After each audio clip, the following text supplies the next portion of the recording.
Assalamualaikum. Welcome to Padhai Planet. Today we start our lecture number 7, which is about accuracy, clarity, conciseness and coherence. जो students अभी नहीं आ रहे हैं channels को लाजमी आप सब्सक्राइब कीजिएगा. मुझे बिल्कुल बुरा नहीं लगेगा अगर आप सब्सक्राइब करते हो, और लास्ट तक आपने लेक्चर भी देखने और नेक्स्ट भी आने वाले लेने. ओके, चलें, let's get started. Accuracy the number first thing. और यहाँ पे आगे उन्होंने 3 पॉइंट्स में यहाँ पे क्लियर किए हुए हैं कि document accuracy, stylistic accuracy and technical accuracy. Okay, तो ये आगे जाके हम इसको अच्छे से डिस्कस करेंगे, क्योंकि पूरे टॉपिक में ना इस चीज़ को इतना इन्होंने डिस्कस किया हुआ है कि अगर मैं आपको अभी बताने लगी फिर आपने पक जाना आगे पढ़ते हुए. अच्छा, clarity, structural clarity, stylistic clarity and contextual. इसी तरह कंसाइसेंस एंड कोहेरेंस.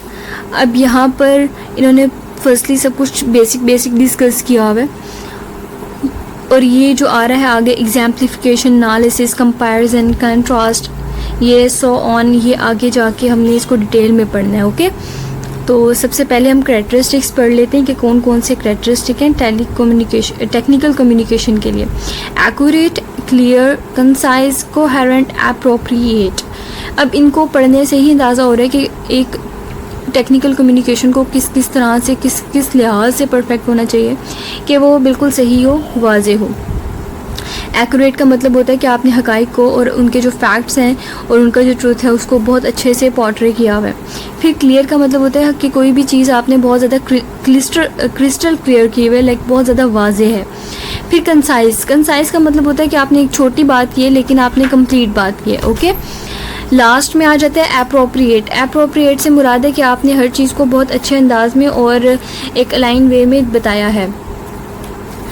नेक्स्ट चीज़ यहाँ पर उन्होंने फिर both kind of accuracy of phrasing and accuracy of technical concept are of first important in technical and professional writing.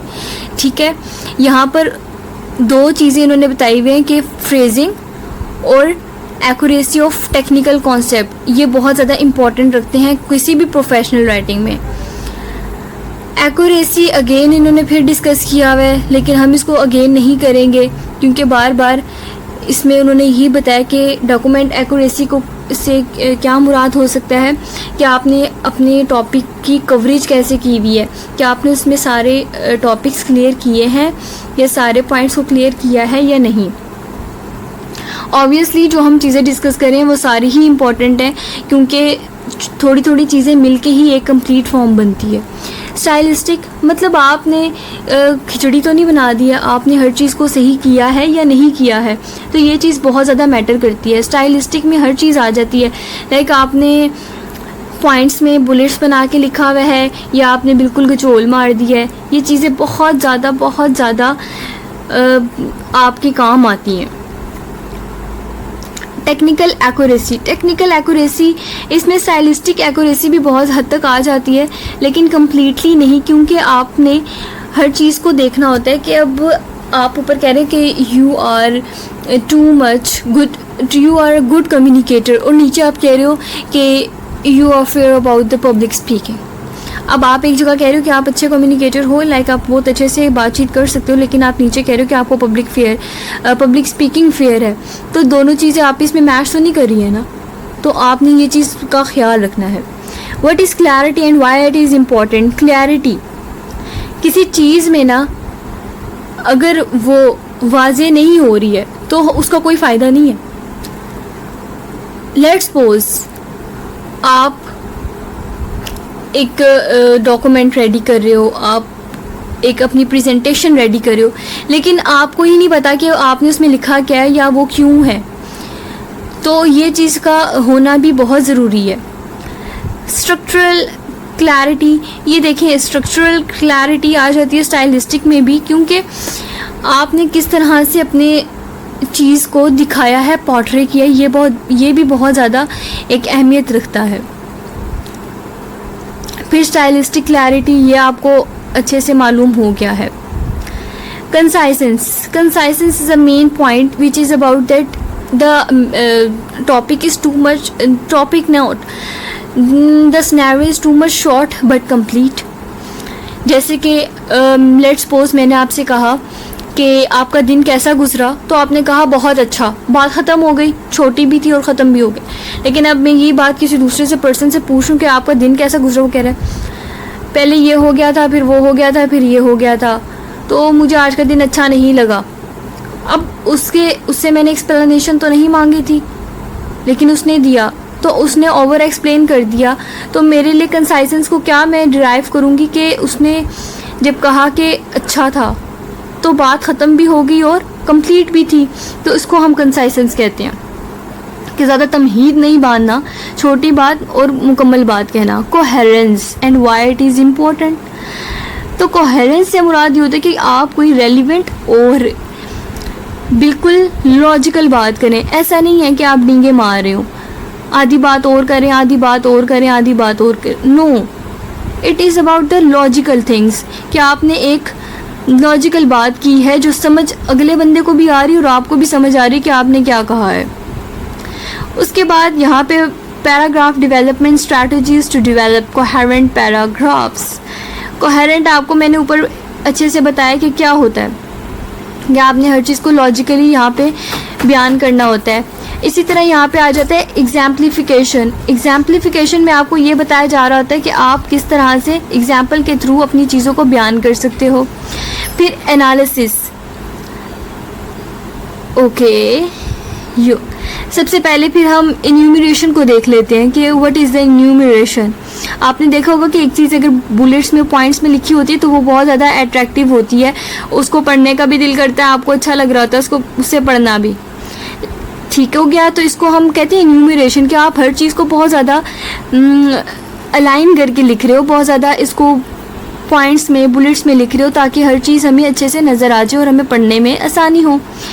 इसी तरह सेकंड थिंग एग्जाम्पलीफिकेशन। तो इसमें ये आपको स्टार्टिंग से ही पता चल रहा है कि एग्जाम्पल की बात कर रहे हैं।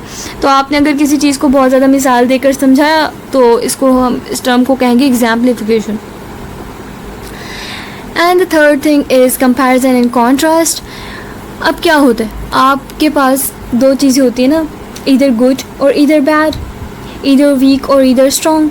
तो आपने अपने कंपैरिजन करते हुए ये देखना है कि आपके पास कौन से गुड और वैलिड पॉइंट्स हैं और आपके पास कौन से वीक पॉइंट्स हैं। तो इसको कहते हैं कंपैरिजन और कॉन्ट्रास्ट करना। ये मैंने आपको बताया ना कि जैसे वीक भी हो सकते हैं और हम वो इम्प्रूव पार्ट भी हो सकते हैं।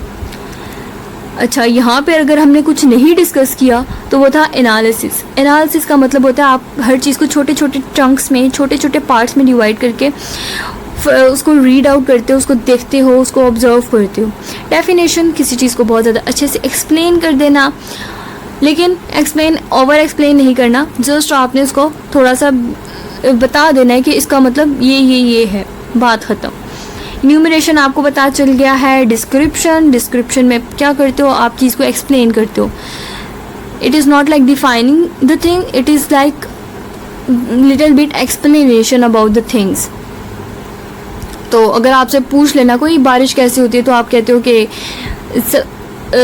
जब भी बारिश, मतलब ज़मीन में, जब भी आप, ज़मीन कह रही हूँ, लाइक आप जब भी कपड़े सुखाते हो, या आप फर्दर कोई भी ऐसा हमारे जो दरिया बह रहे हैं, जो हमारे चश्मे हैं, and the so on thing, वहाँ से पानी एवेपोरेट होता है, बादल में जाता है, बादल से फिर वो साइकिलिंग उनका प्रोसेस होता है, वहाँ से फिर बारिश होती है। ठीक है, वहाँ पे प्रोसेस होता रहता है, फिर इन फॉर्म ऑफ वाटर वो हमारे बारिश की फॉर्म में आ जाता है। लाइक आपको अच्छे से अंदाज़ा हो गया मैं क्या कहना चाह रही हूँ। तो ये होता है, this is what I mean to say, what is the description is. ठीक है, यहाँ पर हमारा लेक्चर 7 एंड हो गया है। लेक्चर 8 के लिए आपने इसको मुकम्मल देखना है और फिर आपने लेक्चर 8 की तरफ भी मूव ऑन करना है। और ये बहुत ज़्यादा ज़रूरी होता है कि आप एक बंदे का लेक्चर लो और फिर कंप्लीट उसकी प्लेलिस्ट को देखो, क्योंकि इस तरह से आपका एक बॉन्ड बन जाता है और आपको बहुत अच्छे से चीज़ें समझ आ रही होती हैं। कमेंट करना लाजमी ना भूलिएगा, क्योंकि कंजूसी भी बहुत अच्छी नहीं होती है। आपको थोड़ा सा ना खुले दिल का होना चाहिए। तो कमेंट ज़रूर कीजिएगा, बताइएगा कि आपको कैसा लगा लेक्चर, और अगर कहीं आपको लगता है कि अच्छा इसमें कुछ ऐड ऑन कर सकते हैं तो वो भी हमें बताएगा, हम आपकी राय की कदर करते हैं। ओके, सो तब तक के लिए अल्लाह हाफिज़, अपना बहुत ज़्यादा ख्याल रखेगा। अल्लाह ताला आपको तरक्कियाँ दे और मज़ीद आपको आगे बढ़ने की कामयाबी अता फरमाए। अल्लाह हाफिज़।